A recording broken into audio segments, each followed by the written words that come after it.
Nicole Perez is traveling to Normandy for the 75th anniversary of D-Day. And before she crossed the pond, Nicole spoke with some South Florida World War II veterans about their time in the service. And here is her exclusive report. We just landed in Paris in front of one of the most famous monuments, the Arc de Triomphe. We're going to be bringing you live reports from Normandy. But first, I want to introduce you to one of the 350,000 women who served in World War II. This is Debra Stern and her story.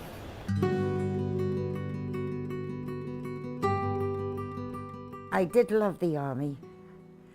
In fact, if I didn't get married and have a short, become pregnant right away, I would have gone back. Meet Debra Stern. She's 95 years old and a World War II veteran. I was troop convoy. I drove the great big trucks.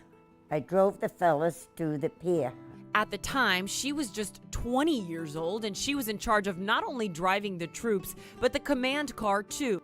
I met all the big bands that came to camp. I had to drive some of them. And she was also in charge of transporting ammunition. I met a lot of fellas that were going overseas. I felt sorry for them because I knew some of them wouldn't come back. Debra and I spent some time talking about her time in the service. During World War II, about 350,000 women served in the armed forces at home and abroad. She told me old stories of the people she met and the friends she had. And then she told me this. It was stricter for us. It was harder for us because we had to prove ourselves. She's talking about women in the war and how she had to fight to drive because they didn't want to let women do it. In fact, I got a medal for it, which is something odd. Not many people got the driver's medal, and I got one. This is that medal, and she got it for a stellar driving record. And this is her hobby hat, fully decorated. It's the years I've been in Jewish war veterans. I also belong to the American Legion. I also belong to the military Order of the Purple Heart, but I'm not. And this here is, I got this as being a district commander of 2 counties. Stern, a modest woman, but not afraid to be boastful. Very rarely wear it because I outrank a lot of the men in the organization. She also took part in helping build the Calverton National Cemetery in Long Island.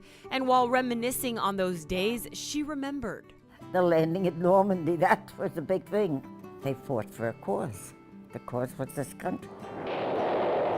On that fateful day, June 6, 1944, D-Day, some 160,000 Allied forces came ashore to launch Operation Overlord, the turning point in World War II, when the Allied forces invaded France and pushed back the Germans. Yeah, they went wild. The whole city was wild. So I think everybody was happy. But I know everybody was happy. But we were happy that we were winning. Debra Stern says she'll never forget her time in the service and the memories she made. I enjoyed it. I still live it. Throughout the week, we're going to be bringing you stories from a few veterans we got a chance to sit down with and hear their stories from their time in the service as we make our way to Normandy to see how the coast of France is commemorating 75 years since D-Day. In Paris, I'm Nicole Perez, Local 10 News. Our Nicole Perez reporting there. Stay with Local 10 for continuing coverage of the 75th anniversary of D-Day. Nicole will bring us exclusive reports all the way up through the big day.